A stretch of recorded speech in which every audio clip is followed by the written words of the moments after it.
for you. The world stops spinning. My head is spinning too.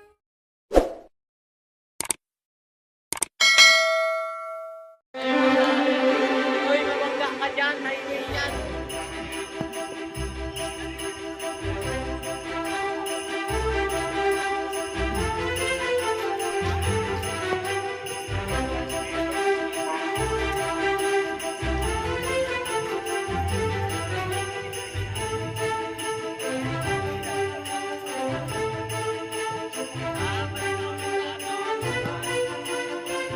Iiwan niyo ako? Hindi nga pwede. Kaya naiwan ako. Dito dapat eh, photo dito eh. Ginawan ako noon.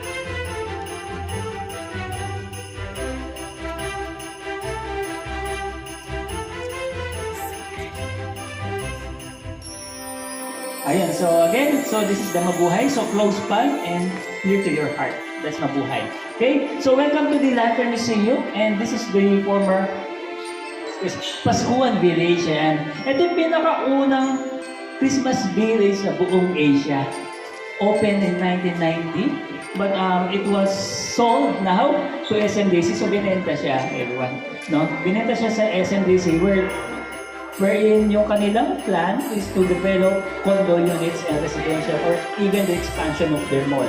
Ito si SM Pampanga. We have the longest mall in the Philippines. Ito siya. The biggest mall in the Philippines is the Mall of Asia. Pero kami yung pinakahaba.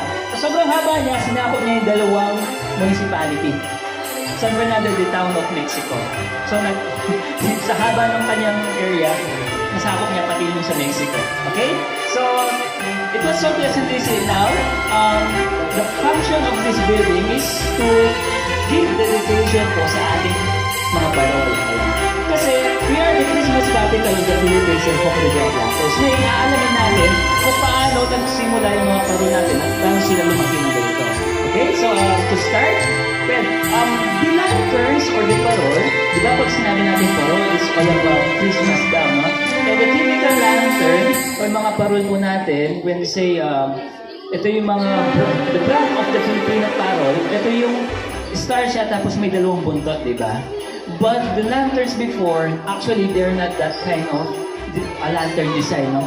Ang mga parol po natin ay gawa po sa mga papel de hapon na hindi po actually mga star. Iba-iba mga shapes nila. Actually, may mga bilog, sulok, parihaba. Ganun na yung mga parol natin. Well, if you define the lantern, a very simple definition of the parol ay meron siyang ilaw sa loob. Kasi if you search mo yung mga iba-ibang parol sa buong mundo, in China, they have these lanterns na nag-flow sa river, or that's in Japan, no? Tapos yung mga lumilipad, alam niyo yung parang hot air balloon na maliit, may kandila sa loob. But they call them lanterns, di ba? How come this kind of ornaments, we also call them lanterns? Pero ibang-iba yung mga parol natin sa kanila. Kasi nga, may commonality sila, no? Meron silang ilaw sa loob, okay? Now, the lanterns, in 1908, we started our lantern competition. So, kung bibilangin po natin, 117th anniversary ng Giant Lantern Festival this year. So, it's a more than 100 years, it's a more than century-old festival and a tradition na po yung ginagawa natin. Now, the meaning about the lanterns of San Fernando are manually operated. Ito sila. So, hindi sila yung bilis kayo sa bahay din. Pag-plug natin ilaw na sila mag-isa. So, meron po nag-operate sa mga parol natin. Ayan. So, ito yung tawag na rotor. This is the mechanism of the main program of the parol. And it has to be synchronized sa pag-ikot ng parol dito sa pag-move ng precision of the voice habang may narinig tayong music. Okay? So, mamaya, i-demo natin ang yung ikot sa kanya. Okay? In familiar din kayo sa music box, yung musical box, diba, if you rotate the handle of the music box, it will produce musical sounds. Or minsan may ballerina na sumasayaw din sa taas, no? But here naman, if iikutin natin to, ang pinapasayaw niya ay yung mga bulbs natin, yung mga lights, okay? For us to be able to observe, kailangan natin muna siyang sindihan and operate, okay? So observe nyo lang siya.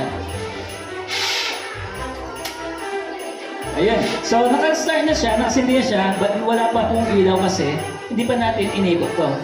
So, pansinin nyo, if mabagal po yung pag-ikot ng handle natin, sumusunod din yung gaano kabilis o kabagal yung mga ilaw na sumisindi. Okay? So, ikot natin siya ng pakunti-kunti, may mga ilaw na lumalabas.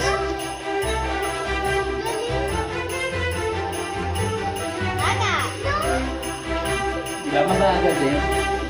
Pag mabilis, if we simultaneously rotate the handle, ito na yung start nung parang laro ng ating parol, no?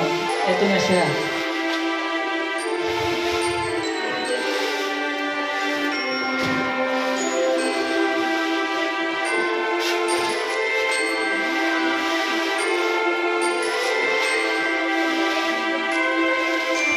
Okay, so yan, mabilis yung pag-ikot, mabilis yung mess nila. Okay, the front of you is 6 feet in diameters po. 6 feet yung kabuuan without the stand, no? Pero ito may 250 bulbs lamang to. But when we're talking about the giant lantern, yung sa centerpiece namin doon, yung malaking parol, that's 21 feet po. Ang second feet po natin, or ang laban natin, ang laban ng mga barangay for the festival, ay umabot sila ng 20 feet in diameters. So dito, maganda na siyang panoorin, no, with 250 bulbs. One more, yung mga 20 feet na may 10,000 to 30,000 bulbs. Kaya if we're going to think about the expenses of each barangay, so umabot sila ng 1 million pesos for each giant lantern, ganun kamahal. And after the competition, what we're going to do is to dismantle the lanterns, remove all the unnecessary materials. They can recycle the bulbs na di pa pundido so that they can still use, no, yung mga bulbs natin for the next competition to lessen their expenses. Ganun po siya. Okay? And the champion will bring home, so, siyempre dahil competition siya, meron siyang cash prize. Ang mananalo po, mag-uwi siya ng 300,000 pesos. Ayan. Pwede not bad na, no? For 1 million tapos 300,000 yung cash prize. Well, the LGU will subsidize naman yung mga barangays natin. So we are giving like 400,000 for each barangays for them to have a giant lantern for our competition. And the rest of the expenses, bahala na si barangay po doon. Okay. So usually we have 10 to 12 naglalaban-laban na barangays.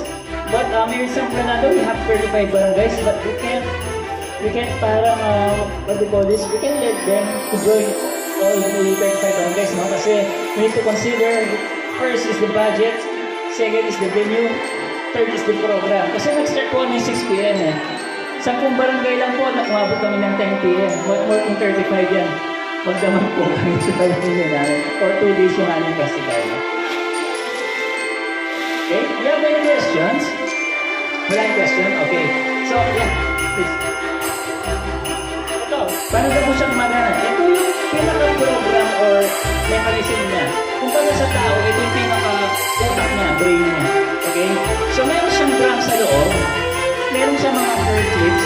Actually, hair clips lang talaga, no? They split them into 2. Tapos, naka-attach sila dito sa may drum ito. Ang drum po ito ay binabalot nila ng masking tape. Buong drum, babalutin nila ng masking tape yan. Pero, makikita niyo may mga parts na wala masking tape. Nag-aaris nila ng masking tape gamit ang cutter. Okay? Ngayon, yung mga hair clips dito, once na tumatama siya sa parts na may masking tape, hindi dumadalo yung kuryente sa punta sa parol. So, nagiging stopper dito yung mga masking tape natin. Ngayon, kung yung mga bakal, tumatama siya sa parts na walang masking tape, that's the only time na iilaw yung parol natin. So, ganun, very simple yung kanilang idea with this, pero still, no, kung di po tayo familiar dito, for me, also it's very complicated to understand kung paano nila na-discover itong ganitong mechanism. Well, even in 1908, ganito na po yung ginagamit nila. So this is the tradition and the unique about the lanterns of San Fernando. It's manual operated. So inaikot lang siya. Ayan. Any more questions? If not, we have still lantern upstairs. You can check it, no? Kasi that's the pride of every Filipinos. Not just only by Kapampans, because it was used by Catriona Gray during the 2018 Miss Universe as part of her national emblem dress. Dahil yung kanyang parol na Pilipinas ay nasa taas siya.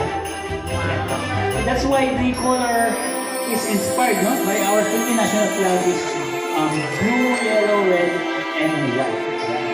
Sige po, if you don't have any questions, sige, we can take also a picture dito sa may natin and we can go around na. We also have comfort room dito sa may left side niya. Ayan. So if may questions po kayo, don't hesitate to. Yes, ma'am, you have question?